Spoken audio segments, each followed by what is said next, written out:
7h passées de 34 minutes. Là, tout de suite, on enchaîne, on emboîte sur cette émission spéciale Garance avec nos invités, notamment Dominique Charza, directeur d'EDF. Bonjour à vous. Bonjour. Également, monsieur Vincent Bernard Lafoucrière, directeur de cabinet du préfet. Bonjour. Et le préfet lui-même, Patrice Latron, qui nous a rejoint ce matin.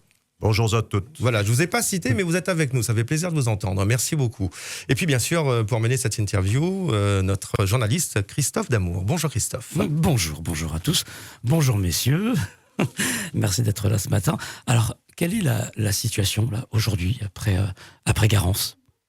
Alors, on va rentrer dans le détail. Ce que je voudrais dire aux Réunionnais, c'est que depuis mercredi, la préfecture, les sous-préfectures, les services de l'État sont sous pression pour gérer cette crise d'une intensité exceptionnelle. Les cellules de crise sont toujours activées en préfecture, en sous-préfecture, à EDF et ailleurs.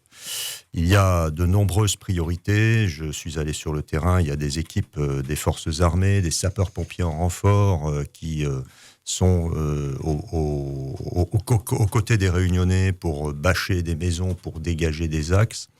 Mais parallèlement, pour le représentant de l'État, il y a deux priorités absolues. C'est le rétablissement de l'accès à l'eau et de l'accès à l'électricité. Nous en parlons tous les jours en cellule de crise et j'ai souhaité la mise en place d'une organisation spécifique pour coordonner les efforts. Coordonner les efforts avec EDF, c'est sa tâche, c'est son boulot, mais il y a des priorités sociales pour le rétablissement de l'électricité. Et donc nous travaillons en très bonne intelligence avec EDF, qui va vous expliquer les renforts considérables qui sont arrivés sur le terrain. Coordonner les efforts dans le domaine de l'eau, c'est une compétence des collectivités. Mais l'État ne peut pas rester insensible à la détresse des Réunionnais.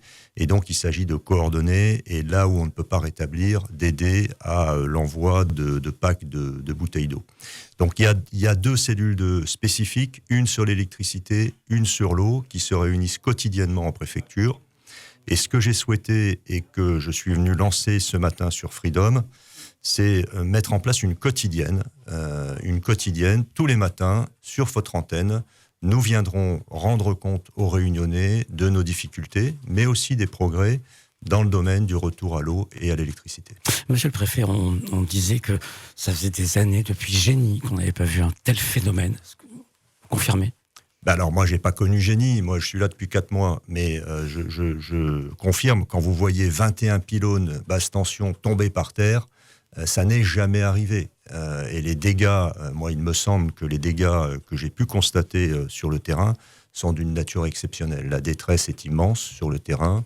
Et le rôle de l'État, c'est d'être aux côtés des Réunionnais pour les aider à surmonter cette épreuve. Justement, vous qui êtes là que depuis 4 mois, vous vous y attendiez à un tel phénomène aussi puissant dès la prise de vos fonctions ? Malheureusement, quand on est nommé Outre-mer, on sait que c'est un risque qui est réel. Les Outre-mer, à tour de rôle, sont confrontés à des cyclones dramatiques. On a tous en tête le cyclone Irma à Saint-Martin, où les vents ont atteint 300 km/h. Ouais. Donc oui, c'est d'ailleurs la première chose que je me suis fait présenter quand j'ai pris mes fonctions par mes services, c'est le plan hors sec cyclone. Bien. Alors, dans un instant, 02 62 99 10 00 pour les questions. Un point peut-être avec tout d'abord monsieur... Dominique Charza, déjà, Dominique pour Charza. le directeur d'EDF, oui, pour l'électricité. Monsieur Charza, bonjour. Oui, bonjour. Alors, quel est le point sur le réseau électrique à La Réunion? Apparemment, le réseau a beaucoup souffert. Beaucoup de personnes sont encore privées de courant. Qu'est-ce qu'on peut dire aujourd'hui? Quelle est la situation?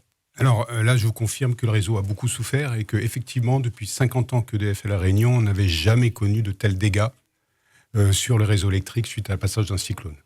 Donc c'est vraiment un événement tout à fait exceptionnel.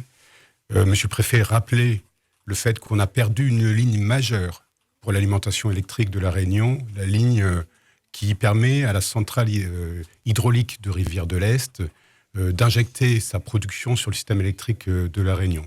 Ça pose beaucoup de difficultés pour l'Est de La Réunion en termes de réalimentation de l'électricité. Alors, depuis 3 jours, évidemment, on est mobilisé, on fait le maximum et on a déjà beaucoup réalimenté. C'est-à-dire qu'on avait 40% de la population qui était privée d'électricité à la sortie du cyclone. Aujourd'hui, 88% des Réunionnais ont de l'électricité, hein, à l'heure où je vous parle. Et donc, on a réalimenté 3/4 des clients en 3 jours. Mais le dernier quart va être difficile. Pourquoi justement? Qu'est-ce qui fait que vous annoncez que ce sera difficile? Ça sera difficile parce que c'est des chantiers extrêmement lourds qui nécessitent des gros moyens du fait des dégâts constatés sur le terrain. C'est plus de 300 défauts sur le réseau haute tension qu'on a pu constater. On a fait des visites hélicoptères, on a pris 2 jours, on a 5 hélicoptères qui ont survolé les lignes. Vous savez qu'on a 10 000 km de réseau à La Réunion. On a fait ça et on a pu constater qu'on avait 300 défauts importants sur le réseau haute tension. Et donc ça nécessite des moyens extrêmement lourds, très importants, pour pouvoir le réparer. Et donc il faudra faire preuve de patience et de solidarité. Est-ce qu'il y a une région qui est plus impactée que d'autres? Est-ce qu'il y a une région en particulier où ce sera beaucoup plus difficile de rétablir l'électricité? Déjà aujourd'hui, on le constate. Dans le nord-ouest de La Réunion, les communes du nord-ouest de La Réunion sont alimentées à plus de 95%. Hein, c'est le cas par exemple de Saint-Denis. Mais par contre, dans le sud, on est plutôt autour de 90% de réalimentation. Mais par contre, dans l'est, on est quasiment à 90% des clients qui sont encore privés d'électricité. Sur Sainte-Rose, sur la plaine des Palmistes. Saint-Benoît, ça commence à aller un peu mieux, mais il y a encore beaucoup de coupures d'électricité sur Saint-Benoît. Et puis sur les Salazie, il y a encore beaucoup de coupures d'électricité. Sainte-Suzanne et Saint-André aussi, il y a encore beaucoup de coupures d'électricité. Donc il y a un gros déséquilibre sur le territoire entre l'Est, qui est très impacté, et les autres communes. Et donc vraiment, nos moyens vont être mis... On va mettre des moyens très considérables. On a commencé à le faire, mais les renforts arrivent. Voilà. Nous avons 400 techniciens sur le terrain, tous les jours. Ils ont déjà commencé à travailler. Il y a des renforts qui arrivent, de métropole, de Corse. On va avoir 300 tonnes de matériel qui vont arriver. Nous avons 40 groupes électrogènes de forte puissance. Nous avons déjà sur le territoire des groupes électrogènes qu'on dispose. On va avoir 40 groupes électrogènes de forte puissance qui vont arriver. Et nous allons mettre des équipes dédiées sur les 2 communes qui nous inquiètent le plus, Sainte-Rose et la plaine des Palmistes, avec des équipes qui vont se concentrer sur ces 2 communes, avec des groupes électrogènes, pour pouvoir alimenter le plus rapidement possible. Mais je voudrais vraiment faire passer un message de patience et de confiance et de soutien aux équipes. Surtout, oui. Aux équipes qui doivent travailler dans toute sécurité. C'est des métiers dangereux, c'est des chantiers compliqués. L'électricité, c'est dangereux.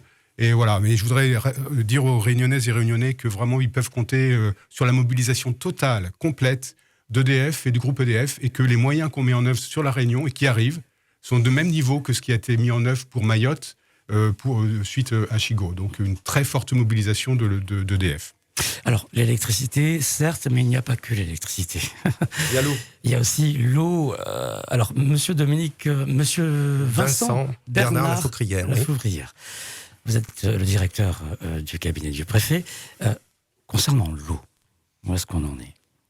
Garance a occasionné beaucoup de dommages sur le réseau d'alimentation en eau. Un peu comme pour l'électricité, La Réunion n'avait jamais connu autant d'impact sur le système d'alimentation en eau. Et au pic de la crise, on avait à peu près 400 000 personnes qui avaient soit des coupures totales, soit des coupures partielles pour leur alimentation en eau. Donc c'est vraiment énorme. Depuis le pic de la crise, on a déjà fait beaucoup de progrès. Grâce aux intercommunalités, grâce à leurs délégataires, les entreprises qui travaillent sur les réseaux, grâce à EDF, qui a réalimenté prioritairement les points de captage, les points de forage. On a pu déjà diminuer de beaucoup le nombre de personnes qui n'ont pas accès à l'eau. Aujourd'hui, il y a 43 000 personnes ce matin qui ont des coupures totales. Ça veut dire qu'ils n'ont pas du tout d'eau au robinet de toute la journée. Voilà.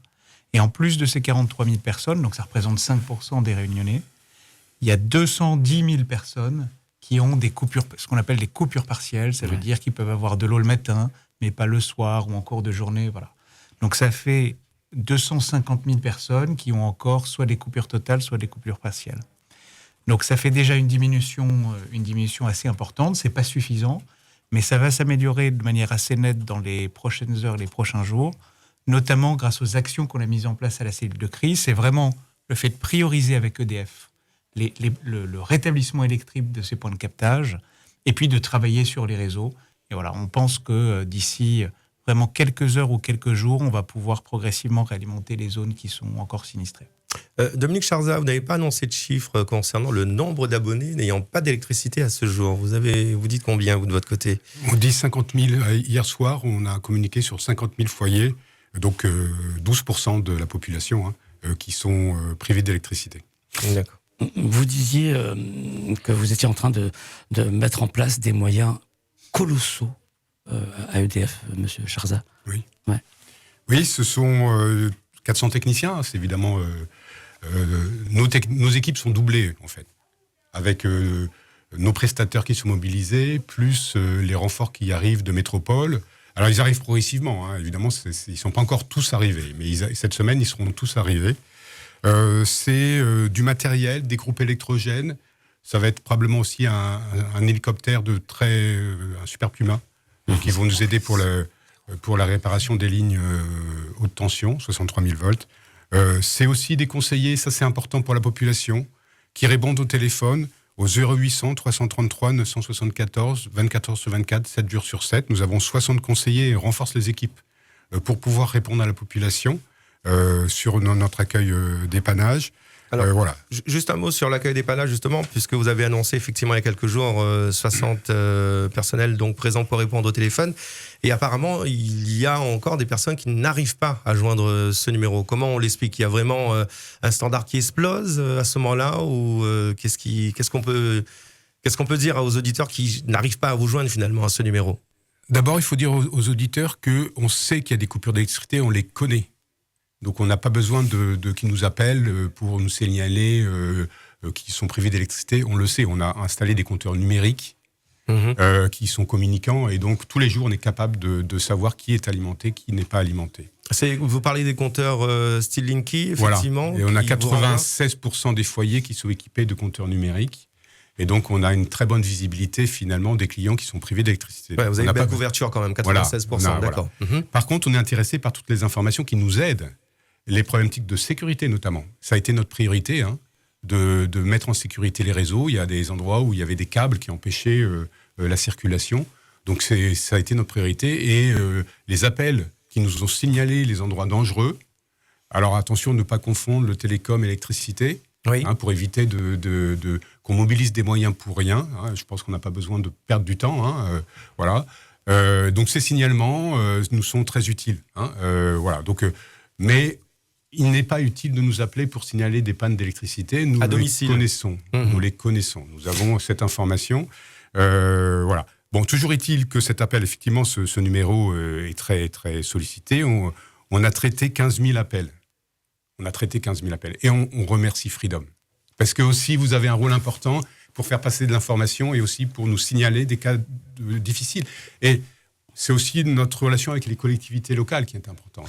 Parce que, évidemment, il y a des situations sociales qui sont délicates, des personnes qui peuvent être plus en difficulté que d'autres. Et je parlais tout à l'heure de solidarité. Tout le monde n'a pas les mêmes impacts pour tout le monde, ces problématiques de coupure d'électricité. Et ça, c'est très utile. Qu'une radio comme Freedom ou que les collectivités locales qui sont mobilisées à nos côtés nous signalent des situations pour qu'on puisse intervenir en urgence sur des situations qui le méritent. Alors, excusez-moi, oui, mais justement, le fait que les auditeurs appellent l'antenne pour dire, voilà, ici, chez moi, il y a un câble électrique par terre, il y a un poteau qui est tombé, ça vous aide? Alors, ça peut nous aider. On a mis en place tout un système. Vous pouvez le voir sur nos sites pour justement, quand on nous envoie des photos, ça peut nous permettre effectivement de pouvoir affiner un diagnostic, etc. Mais le plus, il faut, en général, on a besoin quand même d'une photo parce que je comprends. La population ne fait pas complètement la différence entre les réseaux télécoms et les réseaux élec. Même nous. Même vous. Et donc, nous avec, oui. Donc, notre expérience, c'est que la plupart du temps, on nous envoie des photos de réseaux télécoms, mais on ne veut critiquer personne. Parce qu'effectivement, la population ne fait pas la différence. Nos réseaux, les réseaux électriques sont des réseaux qui sont costauds. Ça ne tombe pas comme ça, un réseau électrique. Donc, il y a très peu de poteaux bois, par exemple. Donc, quand on nous dit qu'il y a des supports bois qui sont tombés, ça arrive qu'on ait des réseaux électriques sur des supports bois, mais c'est quand même Pas très courant. C'est pas fréquent. C'est pas fréquent. Patrice, attends, j'ai quand même une question pour vous, monsieur le préfet. Ça concerne, ça rejoint un petit peu ce dont on parlait à l'instant, Dominique Charza, les personnes qui justement n'ont pas de courant, mais qui ont des malades chez eux. On parle de lits médicalisés, on parle de personnes sous oxygène ou alimentées par sonde et qui ont besoin d'électricité. Comment, au niveau de la cellule de crise, est gérer ces cas très particuliers ? Comment sont gérés ces cas très particuliers ? Alors, la cellule de crise gère essentiellement la stratégie, des organisations, la coordination entre les moyens de l'État. Il me semble que pour les personnes qui ont des problèmes médicaux critiques, il vaut mieux composer le 15 et faire appel au SAMU. C'est le SAMU qui trouvera les solutions en lien avec l'Agence régionale de santé, qui est d'ailleurs dans notre cellule de crise. Mais ce genre de cas très particuliers doivent être traités en lien avec les spécialistes de la santé du SAMU. Monsieur Bernard Lafevrière, vous souhaitiez rajouter quelque chose à ce sujet, justement ? Pendant l'alerte rouge, il y a des centres de vie qui ont été ouverts précisément pour ces personnes, pour permettre de garantir l'accès électrique des patients, ce qu'on appelle à haut risque vital. Donc certains de ces centres de vie sont toujours ouverts, et sinon il y a évidemment l'hôpital qui peut accueillir ces personnes, et comme l'a dit le préfet, la solution c'est vraiment d'appeler le 15 pour trouver la solution la plus adaptée à sa situation. Alors on sait que votre temps est compté, on a peut-être quand même le temps de prendre un ou deux appels 02 62 99 10 00, et on a lancé l'appel il y a quelques instants. On a déjà du monde, donc si on est fin prêt, on rejoint tout de suite l'auditeur ou l'auditrice. Allô, bonjour. Allô. Oui, bonjour. Oui, bonjour monsieur, bonjour votre question. Oui. En direct. En fait, moi, il y a une question que je me pose.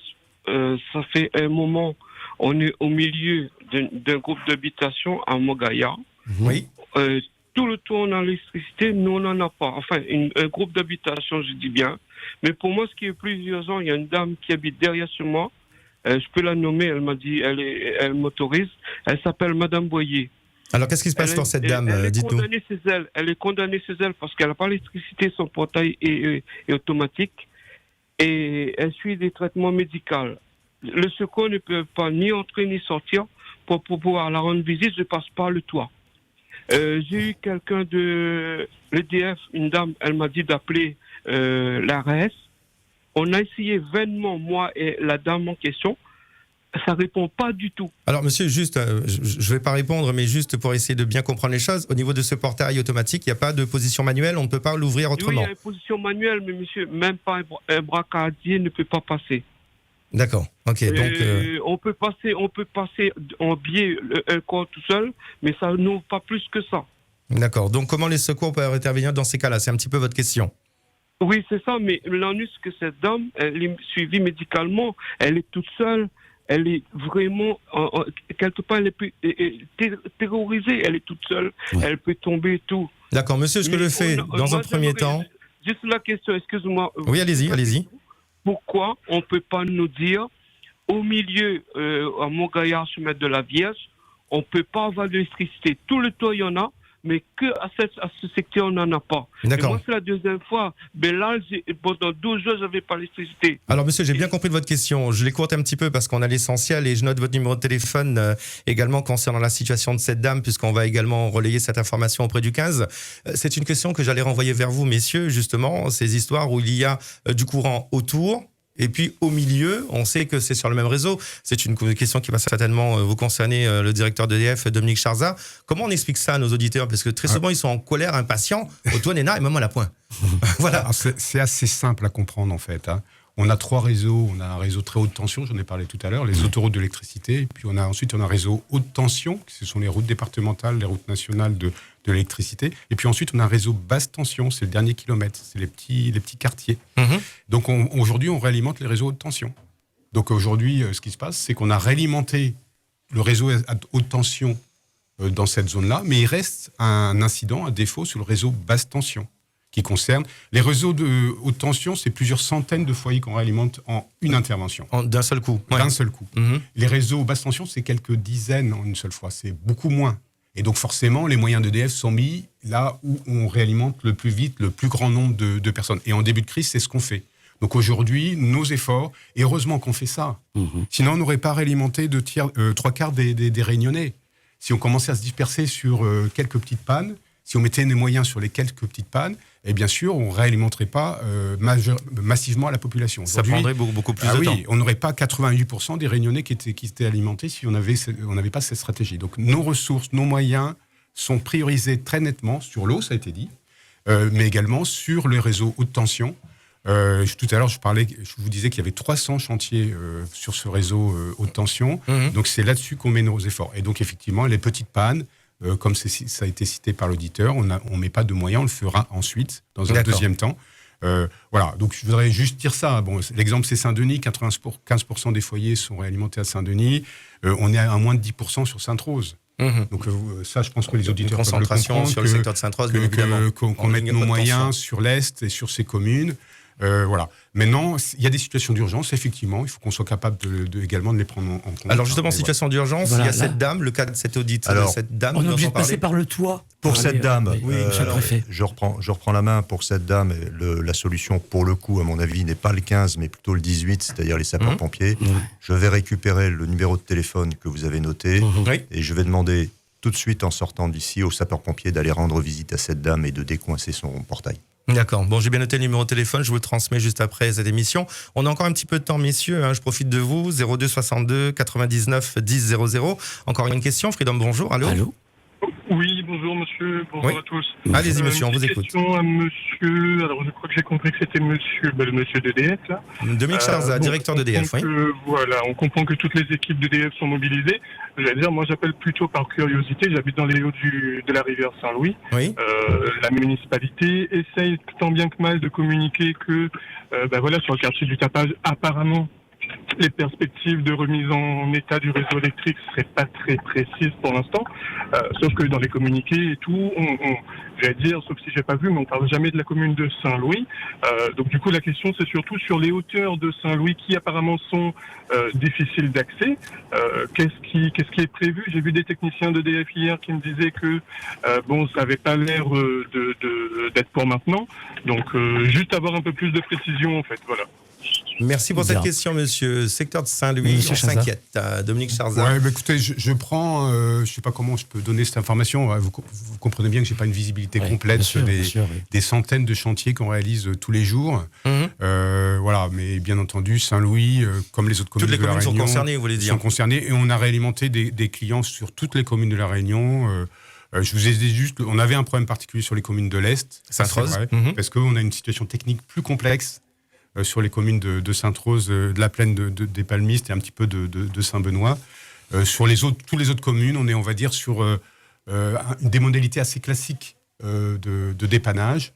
On commence par la haute tension, ensuite on passera à la basse tension.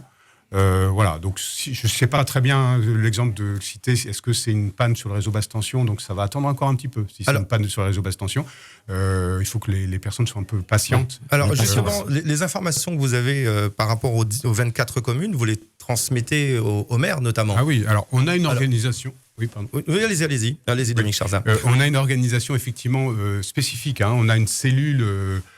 et des interlocuteurs qui sont bien identifiés, qui traitent avec des numéros d'ailleurs dédiés. Les collectivités locales sont en capacité de nous joindre et de nous signaler les situations. Et on crée une relation avec chaque commune et on les informe également sur les chantiers qu'on va mettre en œuvre sur les communes. Et puis évidemment, ils attirent notre attention aussi, et ça je peux vous le dire qu'ils le font, sur les situations qui leur paraissent les plus urgentes, sur l'ensemble des communes. Donc ça, cette organisation est bien rodée et on s'y prépare avant la période cyclonique. D'accord. Donc chaque année, on va d'ailleurs lancer un appel aux 24 maires des 24 communes, justement, pour que, grâce à la radio, on puisse communiquer avec les auditeurs pour leur dire comment ça se passe au niveau de leur commune, de leur quartier. Ça permettra effectivement d'avoir une visibilité et puis que les gens patientent plus facilement. Une dernière question sur notre standard avant de vous laisser partir. Toute dernière, c'est possible? Oui, une toute dernière. Vraiment la toute dernière. Voilà, je ferme les yeux. Freedom, bonjour. Allô? Voilà, moi je vous appelle parce qu'on habite sur les Macs et on est situé à côté de l'école. Il semblerait qu'il y avait un cryptomaya qui est tombé sur un câble. Donc moi j'avais appelé l'EDF, on m'avait dit qu'hier matin il y avait une équipe qui était passée pour élaguer l'arbre et éventuellement faire les réparations. chose que n'a pas été faite. Le EDF est passé. Oui. Ils n'ont pas élagué l'arbre, ils ont juste retiré le fil du poteau et ils sont repartis. Et nous, on est sans électricité depuis vendredi. Et on est quand même, il y a des malades autour, donc on est obligé de mettre le groupe chez les voisins là.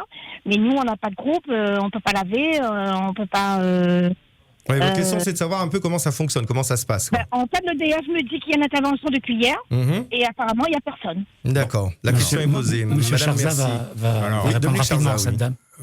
Là aussi, je pense que c'est assez simple à comprendre. Hein. Je pense qu'on est dans une situation typique de ce que je disais tout à l'heure, c'est-à-dire un incident qui concerne le réseau basse tension, donc quelques foyers, quelques dizaines de foyers. Donc l'intervention qu'on a faite, c'est une mise en sécurité. C'est ce qu'on a fait en priorité. Voilà, dans un premier temps. Je pense que c'est notre responsabilité, c'est de commencer par des mises en sécurité, et ensuite le dépannage, on le fera plus tard. Alors, évidemment, c'est des chantiers qui vont prendre plus de temps. Je rappelle juste qu'avec Belal, on avait mis 2 semaines pour alimenter la totalité de la population. Oui. Vu les dégâts, ça prendra plus de temps pour Garance. Donc ça, c'est un message que je veux faire passer à tout le monde.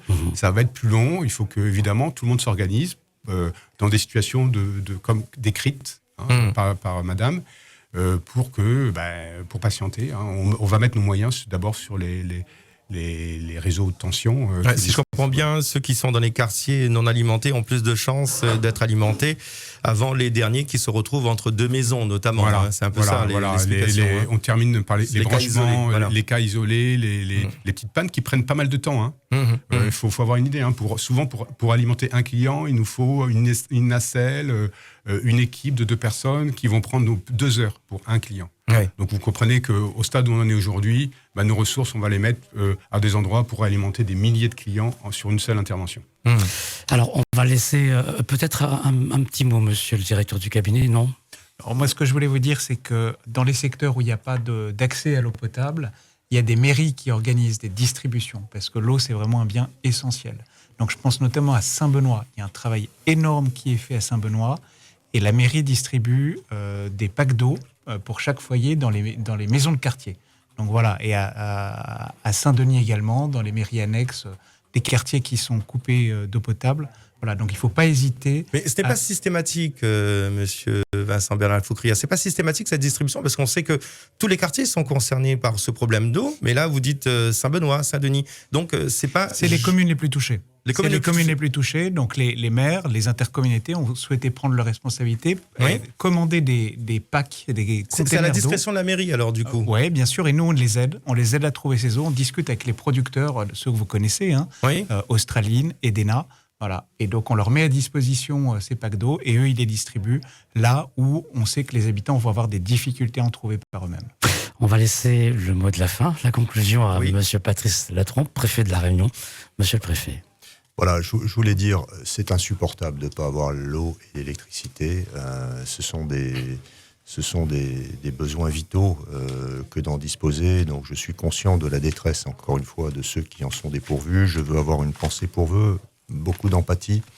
Mais ce que je souhaitais à travers cette émission et à travers celles qui vont suivre, c'est un peu moins difficile de supporter ces tracas quand on connaît leurs causes et quand on connaît les difficultés auxquelles sont confrontés EDF et les maires, et quand on a des perspectives. Voilà, donc c'est pour ça que j'ai souhaité que cette émission perdure. Je remercie Freedom qui va nous accueillir pour une quotidienne tous les matins. Tous les matins à 7h30. On pourra peut-être pas répondre aux questions, mais on donnera des perspectives, on expliquera quartier par quartier comment ça progresse et quand peut-être ça pourra être rétabli.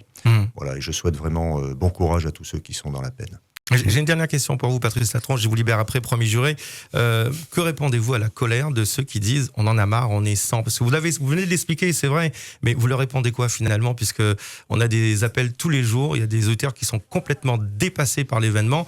On a cette habitude d'avoir de l'eau à profusion, d'avoir de l'électricité à tout bout de champ, et aujourd'hui on se privé de tout, on n'a plus rien. Je réponds d'abord ce que je viens de dire, je comprends, je soutiens, je partage.